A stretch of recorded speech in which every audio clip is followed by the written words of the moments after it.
ಭಾರತದಲ್ಲಿ ಬ್ರಿಟಿಷರು ಏನ್ ಮಾಡಿದ್ರು ಅಂದ್ರ 18ನೇ ಶತಮಾನದ ಪ್ರಾರಂಭ ಆಗುವವರೆಗೆ 18ನೇ ಶತಮಾನದ ಪೂರ್ವದವರೆಗೆ ಅಂದ್ರ ಅರ್ಧ ಪೂರ್ವ 18ನೇ ಶತಮಾನ ಏನ್ ಮಾಡ್ತಾರೆ ಅಂದ್ರೆ ಸಂಪೂರ್ಣವಾಗಿ ಆ ಯುದ್ಧಗಳು, ಕರ್ನಾಟಕ ಯುದ್ಧಗಳು, ಆ ಕರ್ನಾಟಕ ಯುದ್ಧದಲ್ಲಿ ಫ್ರೆಂಚರನ್ನ ಸೋಲಿಸೋದು ಇದನ್ನೇ ಮಾಡ್ತಾರೆ.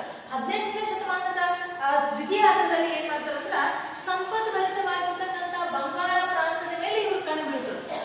ಬಂಗಾಳ ಪ್ರಾಂತ ಬಹಳಷ್ಟು ಸಂಪದ್ಭರಿತವಾಗಿರ್ತಕ್ಕಂಥ ಪ್ರಾಂತ ಆಗಿರ್ತದ. ಅದ್ರ ಮೇಲೆ ತಮ್ಮ ಆಧಿಪತ್ಯವನ್ನ ಸ್ಥಾಪನೆ ಮಾಡಬೇಕು ಅಂದ್ರೆ ಪ್ರಯತ್ನವನ್ನ ಪಡ್ತಾರ. ಹೆಂಗ ಸಂಪದ್ಭರಿತ ಸಾಮ್ರಾಜ್ಯ ಆಗಿರ್ತದ ಒಂದು ಬಂಗಾಳ ಪ್ರಾಂತ್ಯ ಅಂದ್ರ ಕೃಷಿಯಲ್ಲಿ ಸಂಪದ್ಭರಿತವಾಗಿರ್ತದ, ವಾಣಿಜ್ಯ, ಕೈಗಾರಿಕೆ, ಹಲವಾರು ಕ್ಷೇತ್ರದಲ್ಲಿ ಏನಾಗಿರ್ತದ ಅಂದ್ರೆ ಬಂಗಾಳ ಪ್ರಾಂತ್ಯ ಸಂಪದ್ಭರಿತ ಸಮೃದ್ಧಿಯಿಂದ ಕೂಡಿರ್ತದ. ಅದಕ್ಕಾಗಿ ಇಂಗ್ಲಿಷ್ ಈಸ್ಟ್ ಇಂಡಿಯಾ ಕಂಪನಿ ಈ ಪ್ರಾಂತ್ಯದಿಂದ ಅಪಾರವಾಗಿರ್ತಕ್ಕಂಥ ಲಾಭವನ್ನ ಗಳಿಸ್ಕೊತಾನೆ ಬಂದಿರ್ತದ. ಯಾವಾಗ ವ್ಯಾಪಾರವನ್ನಕ್ಕಾಗಿ ಬಂದಿರ್ತಕ್ಕಂಥ ಆ ಇಂಗ್ಲಿಷರು ಬಂದಾಗಿನಿಂದ ಹಿಡ್ಕೊಂಡು ಆ ಪ್ರಾಂತ್ಯದಿಂದ ಲಾಭವನ್ನ ಗಳಿಸ್ತಾನೆ ಇರ್ತಾರೆ. ಅದಕ್ಕಾಗಿ 1717ರಲ್ಲಿ ಮೊಘಲನ ಒಬ್ಬ ದೊರೆಯಾಗಿರ್ತಕ್ಕಂಥ ಫಾರೂಕ್ ಶಿಯಾರ್ ಎನ್ನುವಂತ ಆ ಮೊಘಲಿನ ದೊರೆ ಎಲ್ಲಿ ಅಂದ್ರೆ ಬಂಗಾಳದಾಗ, ಅಲ್ಲಿ ಈ ಬ್ರಿಟಿಷರಿಗೆ ವ್ಯಾಪಾರ ಮಾಡುವ ಸಲುವಾಗಿ ಆ ಕಂಪನಿ, ಬ್ರಿಟಿಷ್ ಈಸ್ಟ್ ಇಂಡಿಯಾ ಕಂಪನಿಗೆ ಸುಂಕ ಮುಕ್ತವಾಗಿ, ಸುಂಕ ಅಂದ್ರೆ ತೆರಿಗೆ ಕಟ್ಟಲಾರ್ದೇ ವ್ಯಾಪಾರ ಮಾಡಲು ಅನುಮತಿಯನ್ನ ಕೊಡ್ತದೆ. ಅನುಮತಿ ಕೊಡುಕ ಆ ದಸ್ತಕಗಳು ಅಂತ ಇರ್ತದೆ. ದಸ್ತಕಗಳು ಅಂದ್ರೆ ಪರವಾನಗಿ ಪತ್ರ ಅಂತೇಳಿ. ಈಗ ಬ್ರಿಟಿಷರು ತೆರಿಗೆ ಕಟ್ಟಲಾರ್ದೇ ಬಂಗಾಳದಾಗ ವ್ಯಾಪಾರ ಮಾಡುವ ಸಲುವಾಗಿ ಪರ್ಮಿಷನ್ ಲೆಟರ್ಸ್ ಅಂತ ಕರೀತಾರೆ. ಪರವಾನಗಿ ಪತ್ರಗಳು, ದಸ್ತಕಗಳು ಅಂತ ಕರೀತಾರೆ. ಅಂತ ದಸ್ತಕಗಳನ್ನ ಯಾರು ಕೊಡ್ತಾನ ಅಂದ್ರ ಮೊಘಲ್ ದೊರೆ ಆಗಿರ್ತಕ್ಕಂಥ ಫಾರೂಕ್ ಶಿಯಾರ್ ಅನ್ನುವಂತ ಬ್ರಿಟಿಷರಿಗೆ ಕೊಟ್ಟು ಬಿಡ್ತಾನೆ. ಆದ್ರ ಆ ದಸ್ತಕಗಳು ಎದಕ್ಕೆ ಸೀಮಿತವಾಗಿರ್ತವೆ ಅಂದ್ರೆ ಈಸ್ಟ್ ಇಂಡಿಯಾ ಕಂಪನಿಯ ನೌಕರರಿಗೆ, ಈಸ್ಟ್ ಇಂಡಿಯಾ ಕಂಪನಿಯ ವ್ಯಾಪಾರಕ್ಕೆ ಮಾತ್ರ ಸೀಮಿತ ಆಗಿರ್ತದೆ. ಆದ್ರ ಅವುಗಳನ್ನ, ಆ ದಸ್ತಕಗಳನ್ನ ಕಂಪನಿಯ ನೌಕರರು ತಮ್ಮ ಖಾಸಗಿ ವ್ಯಾಪಾರಕ್ಕೋಸ್ಕರ ಬಳಕೆ ಮಾಡ್ಕೋತಾರೆ. ತಮ್ಮ ಸ್ವಂತ ಲಾಭಕ್ಕೋಸ್ಕರ ಅವುಗಳನ್ನ, ವ್ಯವಹಾರಕ್ಕೋಸ್ಕರ ಅವುಗಳನ್ನ ದುರುಪಯೋಗ ಪಡಿಸ್ಕೋತಾರ. ಇದರಿಂದ ಬಂಗಾಳ ಪ್ರಾಂತದ ಸರ್ಕಾರಕ್ಕೆ ಬಹಳಷ್ಟು ನಷ್ಟ ಉಂಟಾಗ್ತದ. ಅದರಿಂದ ಆ ಬಂಗಾಳ ಪ್ರಾಂತದಾಗ ಮುರ್ಷಿದ್ ಅಲಿ ಖಾನ್ ನಿಂದ ಅಲಿ ವರ್ದಿ ಖಾನ್ ಅವರಿಗೆ ಎಲ್ಲಾ ನವಾಬರು ಈ ದಸ್ತಕಗಳ ದುರುಪಯೋಗವನ್ನ ಪ್ರಶ್ನೆ ಮಾಡ್ತಾರೆ. ನಾವು ಈ ಪ್ರಾಂತದ ನವಾಬರೆಲ್ಲರೂ ಈಸ್ಟ್ ಇಂಡಿಯಾ ಕಂಪನಿಯ ವ್ಯಾಪಾರಕ್ಕೆ ಮಾತ್ರ ಸೀಮಿತವಾಗಿ ದಸ್ತಕಗಳನ್ನ ಕೊಟ್ಟಿದ್ದೆವು, ಪರ್ಮಿಷನ್ ಲೆಟರ್ಗಳು ಕೊಟ್ಟಿದ್ದೆವು. ಆದ್ರ ಅಲ್ಲಿರ್ತಕ್ಕಂಥ ನೌಕರರು ತಮ್ಮ ಖಾಸಗಿ ವ್ಯವಹಾರ ವ್ಯಾಪಾರಕ್ಕೋಸ್ಕರ ಆ ದಸ್ತಕಗಳನ್ನ ಬಳಸಿಕೊಳ್ಳುತ್ತರ.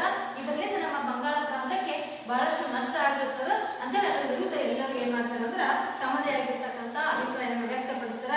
ಅದರಿಂದ ಇದು ವಿಚಾರ ನವಾಬ ಮತ್ತು ಕಂಪನಿಯ ನಡುವೆ ಸಂಘರ್ಷವನ್ನ ಎಡೆ ಮಾಡಿಕೊಡ್ತದೆ.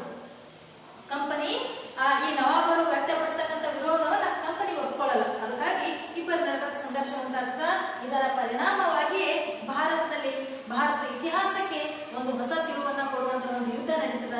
ಈ ದಸ್ತಕಗಳನ್ನ ದುರುಪಯೋಗ ಪಡಿಸಿಕೊಳ್ಳುವುದೇ ಇದು ಪ್ರಮುಖ ಕಾರಣವಾಗಿಟ್ಟುಕೊಂಡು ಒಂದು ಯುದ್ಧ ನಡೀತದ.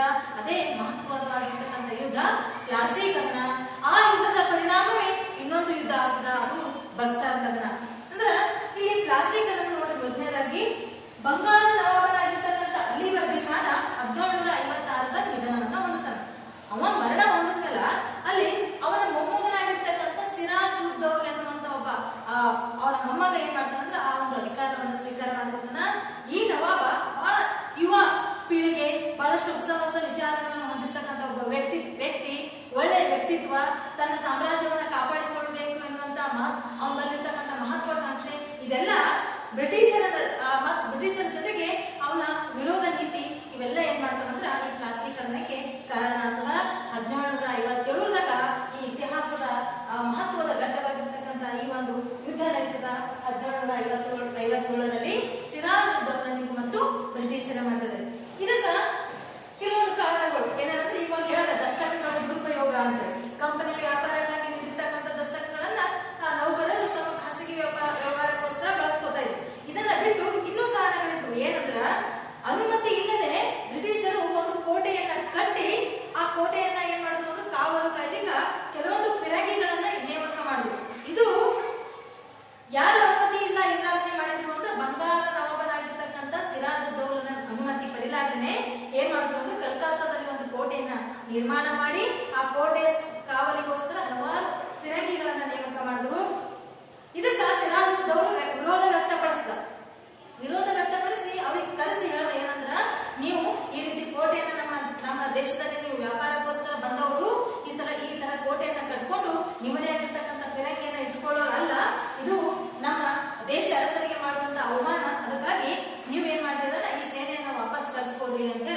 ಹೇಳ್ತಾರ. ಇದಕ್ಕ ಬ್ರಿಟಿಷರು ಒಪ್ಪಲ್ಲ. ಅದಕ್ಕಾಗಿ ಆಕ್ರೋಶಗೊಂಡಿರ್ತಕ್ಕಂಥ ಸಿರಾಜುದ್ದೌಲಾ ಈ ಪ್ಲಾಸಿ ಕದನಕ್ಕೆ ಏನ್ ಮಾಡ್ತಾನಂದ್ರ ಮುಂದಾದ. ಇನ್ನೊಂದು ಕಾರಣದ ಇದು ಪ್ರಮುಖ ಕಾರಣ ಇದು ಏನಂದ್ರ ಕಪ್ಪು ಕೋಣೆಯ ದುರಂತ ಅಂತ ಕರಿತೇವೆ ನಾವು. ಏನಂದ್ರ ಸಿರಾಜುದ್ದೌಲಾ ಏನ್ ಮಾಡ್ತಾನಂದ್ರ ಫೋರ್ಟ್ ವಿಲಿಯಂ ಕೋಟೆಯನ್ನ ಏನ್ ಮಾಡ್ಬೇಕು ಅಂದ್ರ ಅದ್ರ ಮೇಲೆ ಆಕ್ರಮಣ ಮಾಡಿ ಅದನ್ನ ವಶಪಡಿಸಬೇಕು ಅನ್ನುವಂತ ಉದ್ದೇಶವನ್ನ ಇಟ್ಕೊಂಡು ಅದ್ರ ಮೇಲೆ ಆಕ್ರಮಣವನ್ನ ಮಾಡ್ತಾನೆ. ಮಾಡಿದಾಗ ಈ ಸಂಪೂರ್ಣ ಕೋಟೆ ಫೋರ್ಟ್ ವಿಲಿಯಂ ಕೋಟೆಯನ್ನ ಆಕ್ರಮಣ ಮಾಡ್ತಾನೆ. ಅಲ್ಲಿ ಒಂದಿಷ್ಟು ಜನ ಸೈನಿಕರು ಏನ್ ಮಾಡ್ತಾರ ಅಂದ್ರೆ ಸೆರೆ ಸಿಗ್ತಾರೆ. ಯಾರಿಗೆ? ಸಿರಾಜುದ್ದೌಲನಿಗೆ. ಆ ಸಿಕ್ಕಿರ್ತಕ್ಕಂಥ ಸೆರೆ ಸಿಕ್ಕಿರ್ತಕ್ಕಂಥ ಸೈನಿಕರನ್ನ ಕರ್ಕೊಂಡು ಬಂದು ಸೆರೆಮನೆ ವಾಸದಲ್ಲಿ ಇರಲಾರ್ದೇನೆ ಅವ್ರಿಗೆ ಏನ್ ಮಾಡ್ತಾರ ಅಂದ್ರ ಒಂದು ಚಿಕ್ಕದಾಗಿರ್ತಕ್ಕಂಥ ಒಂದು ಕೋಣೆಯಲ್ಲಿ ಏನ್ ಮಾಡ್ತಾರ ಅಂದ್ರೆ ಅವರನ್ನ 146 ಜನ ಸೈನಿಕರು ಇರ್ತಾರೆ. ಅವ್ರು ಸೆರೆ ಸಿಕ್ಕವರು ಬ್ರಿಟಿಷ್ ಸೈನಿಕರು ಅವರನ್ನ ಚಿಕ್ಕದಾಗಿರ್ತಕ್ಕಂಥ ಒಂದು ಕೋಟಡಿಯಲ್ಲಿ ಬಂಧಿಸಿ ಇಟ್ಬಿಡ್ತಾನೆ. ಆ ಕೋಟಡಿಯಲ್ಲಿ ಗಾಳಿ ಅಂದ್ರೆ ಕರೆಕ್ಟ್ ಆಗಿ ಗಾಳಿ ಬರ್ತಿರ್ಲಿಲ್ಲ. ಬಹಳಷ್ಟು 146 ಜನ ನಿಂತು ಇರುವಷ್ಟು ಜಾಗ ಅಲ್ಲಿ ಇರಲ್ಲ. ಅದಕ್ಕಾಗಿ ಅಲ್ಲಿ ಇರ್ತಕ್ಕಂಥ ಜನ ಏನ್ ಮಾಡ್ತಾರ ಅಂದ್ರ 123 ಸೈನಿಕರು ಮರಣವನ್ನು ಹೊಂದುತ್ತಾರೆ. ಅದಕ್ಕಾಗಿ ಈ ಒಂದು ದುರಂತ, ಇದಕ್ಕೆ ಕಪ್ಪು ಕೋಣೆ ದುರಂತ ಅಂತ ಕರೀತಾರೆ. ಈ ಒಂದು ಘೋರವಾಗಿರ್ತಕ್ಕಂಥ ಕೃತ್ಯ ಮಾಡಿದಾಗ ಇದರ ವಿಷಯ ಯಾರಿಗೆ ಹೋಗ್ಬಿಡ್ತು ಅಂದ್ರ ಬ್ರಿಟಿಷ್ ಅಧಿಕಾರಿಯಾಗಿರ್ತಕ್ಕಂಥ ರಾಬರ್ಟ್ ಕ್ಲೈವ್ವರೆಗೂ ಹೋಗ್ಬಿಡ್ತು. ಅದಕ್ಕಾಗಿ ರೊಚ್ಚಿಗೆದ್ದಿರ್ತಕ್ಕಂಥ ಈ ರಾಬರ್ಟ್ ಕ್ಲೈವ್ ಕೋಪದಿಂದ ಏನ್ ಮಾಡ್ತಾನೆ ಅಂದ್ರೆ ದೊಡ್ಡ ಮಟ್ಟದಲ್ಲಿ ಸೈನ್ಯನ ತಗೊಂಡು ಬಂಗಾಳದ ಪ್ರದೇಶದ ಮೇಲೆ ಆಕ್ರಮಣವನ್ನ ಮಾಡ್ತಾನ. ಅದಕ್ಕಾಗಿ ಬರೀ ರಾಬರ್ಟ್ ಕ್ಲೈವ್ ತನ್ನ ಸೈನ್ಯವನ್ನ ತಗೊಂಡ್ ಬಂದು ಆಕ್ರಮಣ ಮಾಡಿ ಸಿರಾಜುದ್ದೌಲಾ ಜೊತೆಗೆ ಯುದ್ಧ ಮಾಡಿದಂದ್ರ ಈ ಪ್ಲಾಸಿ ಕದನ ರಾಬರ್ಟ್ ಕ್ಲೈವ್ಗೆ ಗೆಲುವು ತಂದು ಕೊಡ್ತಿದ್ದಿಲ್ಲ. ಆದ್ರ ಒಳಸಂಚನ್ನ ರೂಪಿಸ್ತಾನ. ಈ ಪ್ಲಾಸಿ ಕದನದಾಗ ಬ್ರಿಟಿಷರಿಗೆ ಗೆಲುವಾಗಕ್ಕೆ ಕಾರಣ ಏನು ಅಂದ್ರ ಒಳಸಂಚು. ಏನ್ ಒಳಸಂಚು ನಡೀತದ ಅನ್ನೋದು ನೋಡ್ರಿ.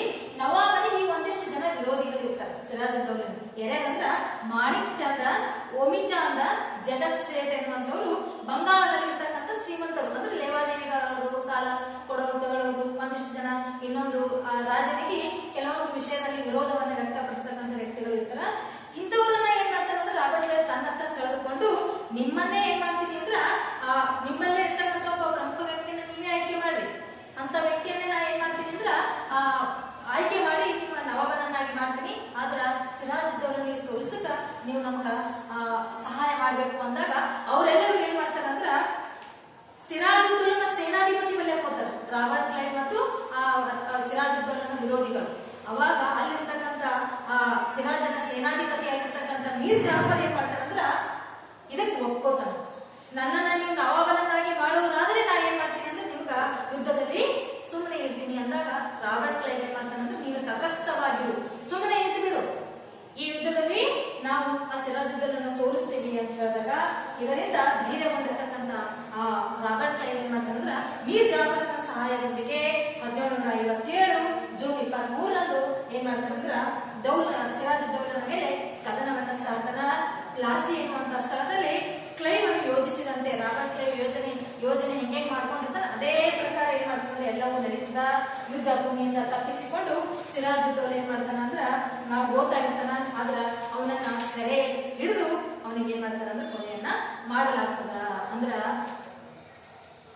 ಬ್ರಿಟಿಷ್ ಅಧಿಕಾರಿಗಳು ಎಷ್ಟೇ ಶಕ್ತಿವಂತರಾಗಿದ್ರು, ಎಷ್ಟೇ ಯುಕ್ತಿವಂತರಾಗಿದ್ರು, ಭಾರತೀಯ ಆಸ್ಥಾನದಲ್ಲಿರ್ತಕ್ಕಂಥ ಭಾರತೀಯ ಅರಸರ ಆಸ್ಥಾನದಲ್ಲಿರ್ತಕ್ಕಂಥ ಕೇಡಿಗಳನ್ನ ಬಳಕೆ ಮಾಡಿಕೊಂಡೆ ದೇಶೀಯ ಅರಸರನ್ನ ಸೋಲಿಸುವಲ್ಲಿ ಅವರು ಯಶಸ್ವಿ ಆಗ್ತದ.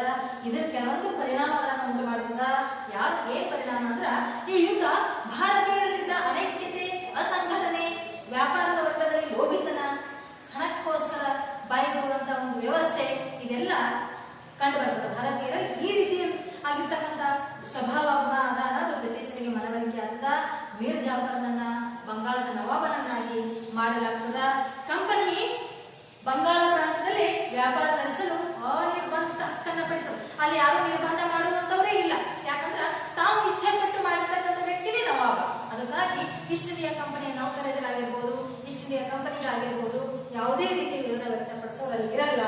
ಇನ್ನೊಂದು ಸಿರಾಜ್ ಕಲ್ಕತ್ತಾದ ಮೇಲೆ ನಡೆಸಿದ ಆಕ್ರಮಣಕ್ಕೆ ಪರಿಹಾರವಾಗಿ ಸಿರಾಜುದ್ದೌಲಾ ಕಲ್ಕತ್ತಾ ಕೋಟೆ ಮೇಲೆ ಆಕ್ರಮಣ ಮಾಡಿದ.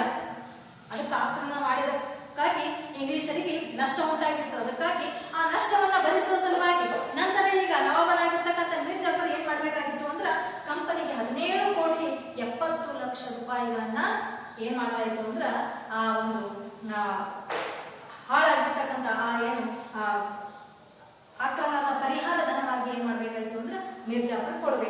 ಒಟ್ಟಾರೆ ಹೇಳಬೇಕು ಅಂದ್ರ ಈ ಒಂದು ಪ್ಲಾಸ್ಟಿಕ್ ಅನ್ನ ಬ್ರಿಟಿಷರು ಅಂದುಕೊಂಡಂತೆ ಎಲ್ಲವನ್ನ ತಮ್ಮದಾಗಿಸಿಕೊಳ್ಳುವ ಪ್ರಯತ್ನ ಸಫಲ ಆಯಿತು. ಮೀರ್ ಜಾಫರ್ ಕಂಪನಿ ಮತ್ತು ನೌಕರರ ಕೈಗೊಂಬೆಯಾಗಿ ಏನ್ ಮಾಡ್ತಾನಂದ್ರ ತನ್ನ ಕೆಲಸವನ್ನ ಮಾಡ್ತಾನ. ಅದು ಬಂಗಾಳ ಪ್ರಾಂತ್ಯಕ್ಕೆ ಒಬ್ಬ ಅರಸನಾಗಿ ಅವನು ಉಳ್ಕೊಳ್ಳಲ್ಲ, ಬರೀ ಬ್ರಿಟಿಷರ ಕೈಗೊಂಬೆಯಾಗಿ ಕಂಪನಿ ಸರ್ಕಾರದ ಕೈಗೊಂಬೆಯಾಗಿ ಉಳ್ಕೊಂಡಿರ್ತಾನ. ಇದರಿಂದ ಬ್ರಿಟಿಷರ ದಾಹ ತೀರಲ್ಲ, ಹಂಗೆ ನವಾಬನಿಂದ ಹಣವನ್ನ ಕಿತ್ಕೋತಾ ಇರ್ತಾರ. ಇದರಿಂದ ನವಾಬನ ಬೊಕ್ಕಸ ಬರಿದಾಯಿತು, ಖಾಲಿಯಾಗೋಯ್ತು. ಆದರೆ ಬ್ರಿಟಿಷರ ದಾಹ ಮಾತ್ರ ತೀರ್ಲಿಲ್ಲ ಅಂತ ಇತಿಹಾಸಕಾರ ಹೇಳ್ತಾರೆ. ಎಷ್ಟೇ ಕೊಟ್ರು ನವಾಬನ, ಬಂಗಾಳದ ನವಾಬನ ಮೀರ್ ಜಾಫರ್ನ ಬೊಕ್ಕಸನೇ ಖಾಲಿ ಆಯ್ತು, ಖಜಾನೆ ಖಾಲಿ ಆಯ್ತು. ಆದ್ರ ಬ್ರಿಟಿಷರ ದಾಹ ಮಾತ್ರ ತೀರ್ಲಿಲ್ಲ. ಅದಕ್ಕಾಗಿ ಬ್ರಿಟಿಷರು ಮೀರ್ ಜಾಫರ್ ಒಬ್ಬ ಅಸಮರ್ಥ, ನಿಂದ ನಮ್ಮ ದಾಹ ಅಂದ್ರ ನಮಗ್ ಹಣ ಕೊಡೋಕ್ ನಿನ್ ಕೈ ಆಗಲ್ಲ, ಒಳ್ಳೆ ಆಡಳಿತಗಾರ ಅಲ್ಲ ನೀ ಅಂತ ಹೇಳಿ ಮೀರ್ ಜಾಫರ್ ನನ್ನ ಅಸಮರ್ಥನೆಂದು ಅವನನ್ನ ಆ ಸ್ಥಾನದಿಂದ ಕಿತ್ ಹಾಕಿ ಏನ್ ಮಾಡ್ತಾರಂದ್ರ ಅವನ ಅಳಿಯಲಾಗಿರ್ತಕ್ಕಂಥ ಮೀರ್ ಕಾಸಿಮನನ್ನ ಏನ್ ಮಾಡ್ತಾರಂದ್ರ ಆ ಅಧಿಕಾರದಲ್ಲಿ ಸ್ಥಾಪನೆಯನ್ನ ಮಾಡ್ತಾರ. ಇದೇ ಮುಂದೆ ಎರಡನೇ ಬಕ್ಸಾರ್ ಕದನಕ್ಕೆ ಕಾರಣ ಆಗ್ತದ ನೋಡಿ. ಹೆಂಗಲ್ಲ ನೋಡ್ರಿ, ನೆಕ್ಸ್ಟ್ ಎರಡನೇ ಕದನ, ಮಹತ್ವದ ಘಟ್ಟದ ಕದನ. ಇನ್ನು ಪ್ಲಾಸಿ ಕದನದ ಪರಿಣಾಮವೇ, ಪ್ಲಾಸಿ ಕದನ ನಡೆಯುತ್ತಿರ ಪರಿಣಾಮನೇ ಬಕ್ಸಾರ್ ಕದನ ನಡೀತದ. ಏನಾಯ್ತು ಅನ್ನೋದು ನೋಡ್ರಿ. ಬಕ್ಸಾರ್ ಕದನ 1764 ನಡೀತದ. ಮೀರ್ ಕಾಸಿಮನನ್ನ ಬ್ರಿಟಿಷರ ಅಧಿಕಾರದ ಸ್ಥಾಪನೆ ಮಾಡ್ತಾರೆ. ಮೀರ್ ಜಾಫರ್ ಅಸಮರ್ಥ ಅಂತ ಹೇಳಿ ತಾವೇ ಮೀರ್ ಜಾಫರ್ನ ತಂದೆ ಬಂಗಾಳ ನವಾಬನನ್ನ ಮಾಡಿರ್ತಾರೆ. ಆದರೆ ಅವನ ಅಸಮರ್ಥ ಅಂತ ಮೂಲೆ ಗುಂಪಾಗಿಸಿ ಮೀರ್ ಕಾಸಿಮನನ್ನ ಏನ್ ಮಾಡ್ತಾರಂದ್ರ ಆಡಳಿತಕ್ಕೆ ತರ್ತಾರ. ಆದ್ರ ಮೀರ್ ಕಾಸಿಮ್ ಮೀರ್ ಜಾಫರ್ನಾಗಿರಲ್ಲ, ಒಬ್ಬ ನಿಷ್ಠಾವಂತ ಅರಸನಾಗ್ಬೇಕನ್ನೋಂಥದ್ದು ಇವನು ಮನಸ್ಸಿನಲ್ಲಿ ಇರ್ತದ. ಇವನು ಕಂಪನಿ 2 ಲಕ್ಷ ಪೌಂಡ್ ಹಣದ ಜೊತೆಗೆ ಕೆಲವು ಪ್ರದೇಶಗಳನ್ನ ಕಂಪನಿಗೆ ಬಿಟ್ಟುಕೊಡ್ತಾನ. ಆದ್ರೆ ಶೀಘ್ರವೇ ಮೀರ್ ಕಾಸಿಮ್ ತನ್ನ ಸ್ವತಂತ್ರ ರಾಜ್ಯ ಎಷ್ಟು ಕೊಡ್ಬೇಕಾಗ್ಯದ ಬ್ರಿಟಿಷರಿಗೆ ಪರಿಹಾರ ಧನವಾಗಿ ಇವನು ಆಡಳಿತಕ್ಕೆ ಬಂದ ಕೊಟ್ಬಿಡ್ತಾನ. ಆದ್ರ ತಕ್ಷಣ ಒಂದ್ ಸ್ವಲ್ಪ ದಿನಗಳ ನಂತರ ಅಧಿಕಾರಕ್ಕೆ ಬಂದೆ ಸ್ವಲ್ಪ ದಿನಗಳ ನಂತರನೇ ನಾನೊಬ್ಬ ಸ್ವತಂತ್ರ ಅರಸ ಅಂತೇಳಿ ಬಿಂಬಿಸಿಕೊಳ್ತಾನ. ಅದಕ್ಕ ಇವನು ದಸ್ತಕಗಳೇನು ಪರವಾನಗಿ ಪತ್ರಗಳು ಇರ್ತಾವಲ್ಲ ಬಂಗಾಳದಾಗ, ಆ ಬ್ರಿಟಿಷ್ ನೌಕರರಿಗೆ ಕೊಟ್ಟಿವು, ಅವುಗಳನ್ನ ದುರುಪಯೋಗ ಪಡಿಸ್ಕೊಳ್ಳಾರ್ದ ಬಿಗಿ ಭದ್ರತೆಯನ್ನ ಮಾಡ್ತಾನೆ. ಯಾರು? ಮೀರ್ ಕಾಸಿಮ್. ಇದರಿಂದ ಭಾರತೀಯರಿಗೂ ಕೂಡ ಏನ್ ಮಾಡ್ತಾನಂದ್ರ ಸುಂಕವಿಲ್ಲದೆ ಭಾರತೀಯರು ಕೂಡ ತೆರಿಗೆ ಕಟ್ಟಲಾರ್ದೇನೆ ವ್ಯಾಪಾರವನ್ನ ಮಾಡುವ ಸಲುವಾಗಿ ಭಾರತೀಯರಿಗೂ ಕೂಡ ಅನುಮತಿ ಕೊಡ್ತಾನೆ.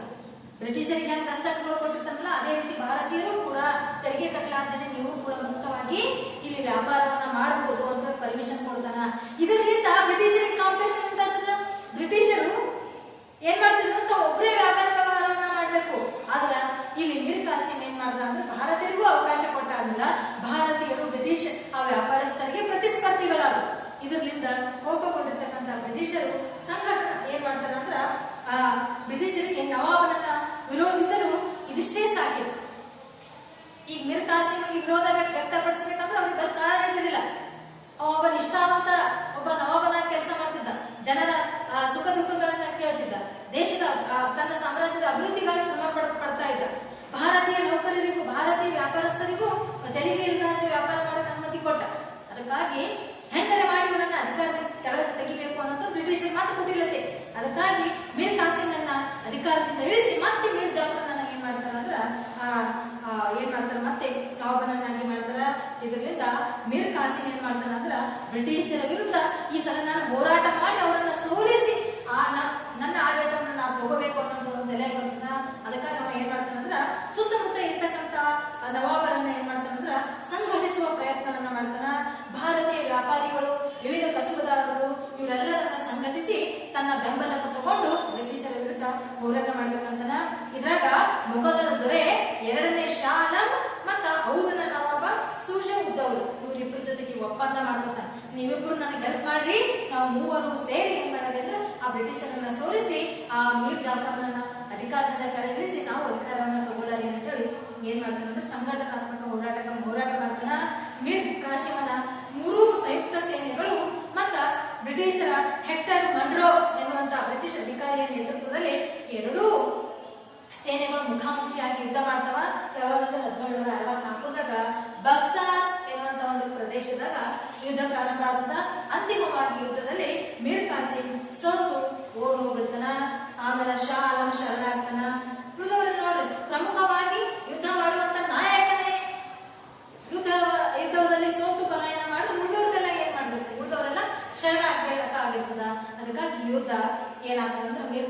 ಸೋಲಿನೊಂದಿಗೆ ಮುಕ್ತಾಯ ಆಗ್ತದ. ಇದರಲ್ಲಿ ಬ್ರಿಟಿಷರು ಬೃಹತ್ ಪ್ರಮಾಣದಲ್ಲಿ ಇದರಲ್ಲೂ ಕೂಡ ಗೆಲುವನ್ನ ಸಾಧಿಸ್ತಾರ.